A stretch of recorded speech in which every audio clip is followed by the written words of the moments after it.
Hello guys, welcome back to my channel. তো চলে এসেছি আবারও একটা অনেক দিন পর শর্টস নিয়ে, কারণ আমাদের এদিকের পরিস্থিতি অনেকটাই খারাপ। কারণ নেট ফেট বন্ধ করে দিয়েছে, তো সেই জন্য আপলোড করা হচ্ছে না। আর আমরা গিয়েছিলাম বাসন্তী পুজোয় অষ্টমীর দিন, তো দেখতেই পাচ্ছ ভিড়টা শুধু দেখো তোমরা। তো এই ব্লগগুলো আগে আমি ক্লিপসটা নিয়ে রেখেছিলাম, তো এতদিন পর আপলোড করতে হচ্ছে পরিস্থিতির কারণে। তো তোমরা কিছু মনে করো না, পাশে থেকো আর এইভাবেই সাপোর্ট করো। তো দেখতেই পাচ্ছ গিয়ে এই বন্ধুর সঙ্গে দেখা হয়ে গিয়েছিল, আর দেখতেই পাচ্ছ আরেকটা বন্ধু ওয়েট করছিল এবং তার বোনের সঙ্গে দেখা হলো, আর তার স্পেশাল মানুষগুলোর সঙ্গেও দেখা হলো, মানে তার কলিগদের সঙ্গে, সে যেহেতু নার্সে কাজ করে।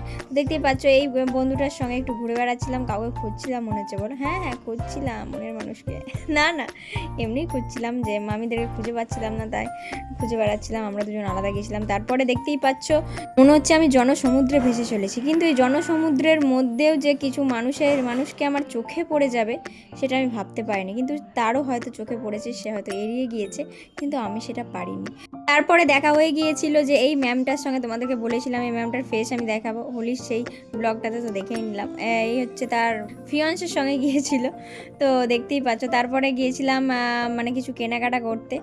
তো দেখতেই পাচ্ছ আমি কেনাকাটার লাইনে দাঁড়িয়েছিলাম, এদের পছন্দই হয় না ভাই, কি কিনবে। এইটা কিন্তু খুব বিরক্তিকর একটা ব্যাপার। আমি এটা গিফট করেছিলাম একজনকে, দেখতেই পাচ্ছ যে সাজতে পছন্দ করে, তোমরা বুঝে নাও কাকে। তো তারপরে দেখতেই পাচ্ছ যে একটু ফুচকা খেয়ে নিলাম, ফুচকা কম্পিটিশনে ওই দেখো ম্যামটা দাঁড়িয়ে আছে। তো দেখতেই পাচ্ছ। তারপরে একটু আইসক্রিম খেয়ে নিলাম এবং বাড়ি চলে। পরিস্থিতি স্বাভাবিক হলে আবার নতুন নতুন তোমাদেরকে কন্টেন্ট দেবো, ততক্ষণ ভালো থেকো, সুস্থ থেকো, বাই বাই।